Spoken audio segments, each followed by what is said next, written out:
Lunch time ಅಂತ lock ಮಾಡ್ತಾರೆ. ಆ ಲಂಚ್ ಟೈಮಲ್ಲಿ ಲಾಕ್ ಯಾರಿಗೆ? ಬೇರೆಯವ್ರಿಗೆ ಮಾತ್ರ. ಆ ಟೀಚರ್ಗೆ, ಪವಿತ್ರ ಗೌಡಗೆ, ಅಲ್ಲಿರೋರ್ಗೆ ಲಾಕ್ ಅಲ್ಲ ಅದು. ಮೀಡಿಯಾಗಳಲ್ಲಿ ಕೊಡ್ತಾ ಇರ್ತಾರಲ್ಲ, ಅಯ್ಯೋ ಪವಿತ್ರ ಗೌಡ ಊಟಕ್ಕೋಸ್ಕರ ಅಲಿತಾ ಇದಾರೆ, ಬೇಕರಿ ಬರುತ್ತೆ, ಏನ್ ಬೇಕೋ ತಿನ್ಬೋದು, ಎಲ್ಲ ಡಬಲ್ ಪ್ರೈಸ್.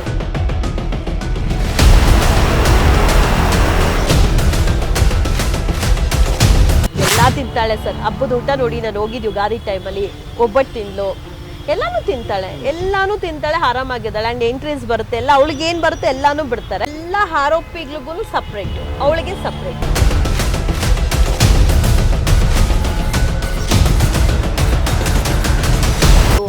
ಲಂಚ್ ಟೈಮ್ ಅಂತ ಲಾಕ್ ಮಾಡ್ತಾರೆ. ಆ ಲಂಚ್ ಟೈಮಲ್ಲಿ ಲಾಕ್ ಯಾರಿಗೆ? ಬೇರೆಯವ್ರಿಗೆ ಮಾತ್ರ. ಆ ಟೀಚರ್ಗೆ, ಪವಿತ್ರ ಗೌಡಗೆ, ಅಲ್ಲಿರೋರ್ಗೆ ಲಾಕ್ ಅಲ್ಲ ಅದು. ಅವ್ರು ಲಾಕ್ ಹಾಕೊಂಡು ಒಳಗಡೆ ಚಿಟ್ ಚಾಟ್ ಮಾಡೋದು. ಆ ಲೈಬ್ರರಿನ ಇವ್ರು ಪರ್ಸನಲ್ ಚಾಟ್ ರೂಮ್ ಮಾಡ್ಕೊಂಡ್ಬಿಟ್ಟಿದ್ದಾರೆ. ಬರೀ ಇದೆ, ಬೆಳಿಗ್ಗೆಯಿಂದ ಸಂಜೆವರೆಗೂ ಇವ್ರ ಟಾಪಿಕ್ಸ್ ಅಲ್ಲಿ ನಡೀತಾ ಇರುತ್ತೆ. ಲೈಬ್ರರಿ ಏನಕ್ಕೆ?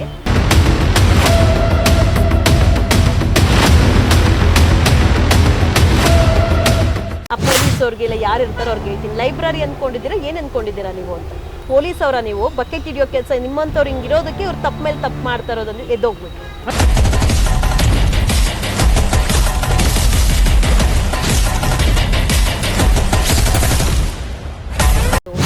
ನಾವೇನಾದ್ರೂ ಮಾಡಿದ್ರೆ ಇಮಿಡಿಯೇಟ್ ಪೇಪರ್ ಬರುತ್ತೆ, ನ್ಯೂಸ್ ಬರುತ್ತೆ. ನನ್ನ ತಂದೆ ಯಾರೋ ಮಹಿಳೆ ಜೊತೆಗೆ ಮುಟ್ಟಿದ್ರು ಅಂತ ನ್ಯೂಸ್ ಪೇಪರಲ್ಲೆಲ್ಲ ಬಂತು. ಇಲ್ಲಿ ನಡೆಯೋದು ಯಾಕೆ ಬರಲ್ಲ ಅಂತ ಇಡ್ಕೊಳ್ಳಿ.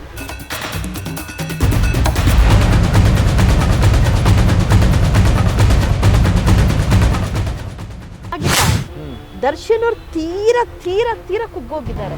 ಅವ್ರ ಜೀವನದಲ್ಲಿ ಎಷ್ಟೋ ಒಳ್ಳೆ ಕೆಲಸ ಮಾಡಿದ್ದಾರೆ, ಇದೊಂದು ದೊಡ್ಡ ತಪ್ಪು ಕೆಲಸ ಮಾಡ್ಬಿಟ್ಟು.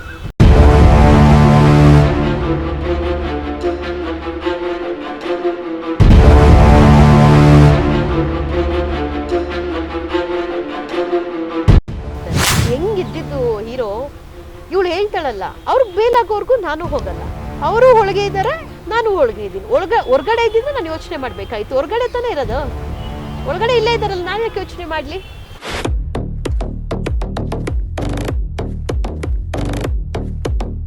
ಇನ್ನೊಂದು ಹೇಳ್ಕೊಳ್ತಾಳೆ ಅವಳು, ರೀಸೆಂಟ್ ಆಗಿ ಬೇಲಾಗಿ ಹೊರಗಡೆ ಬಂದ್ರಲ್ಲ, ನಾವು ಚೆನ್ನಾಗೇ ಇದೀರಿ ಇಬ್ರು ಹೊರಗಡೆ, ನಾವು ಚೆನ್ನಾಗೇ ಇದ್ದೀರಿ, ಮನೆಗೆಲ್ಲ ಬರೋರು, ಬಟ್ ಹೇಳೋದ್ ಬೇಡ, ವಿಜಯಲಕ್ಷ್ಮಿ ಅವ್ರಿಗೆ ಡಿವೋರ್ಸ್ ಕೊಡೋ ತನಕ ಹೇಳೋದ್ ಬೇಡ, ಈ ತರ ಎಲ್ಲ ಮಾತಾಡಿದಾಳೆ ಸರ್ ಅಲ್ಲಿ.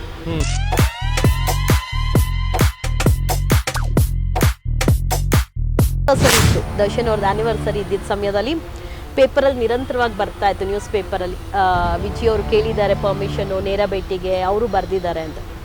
ಆಗ ದರ್ಶನ್ ಅವ್ರು ಕೇಳಿರೋದಿಲ್ಲ, ಅವಳು ಕೇಳಿರ್ತಾರೆ.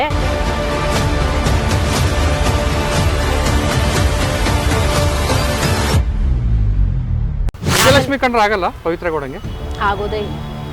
ಅವ್ರನ್ನ ಏನೇನೋ ಹೇಳ್ತಾರೆ ಅಮ್ಮ, ಅವ್ರ ಬ್ಲ್ಯಾಕ್ ಮ್ಯಾಜಿಕ್ಕು ಏನೇನೋ ಹೇಳ್ತಾರೆ ಆ ಅಮ್ಮನ ಮೇಲೆ. ಪಾಪ ಇವಳು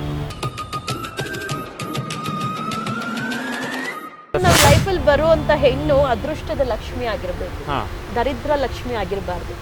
ಹೆಣ್ಣು ಮಣ್ಣು ಹೊಣ್ಣು ಹೊಲ್ದು ಬಂದ್ರೆ ಇಲ್ಲ ಅಂದ್ರೆ ಇಷ್ಟೇ.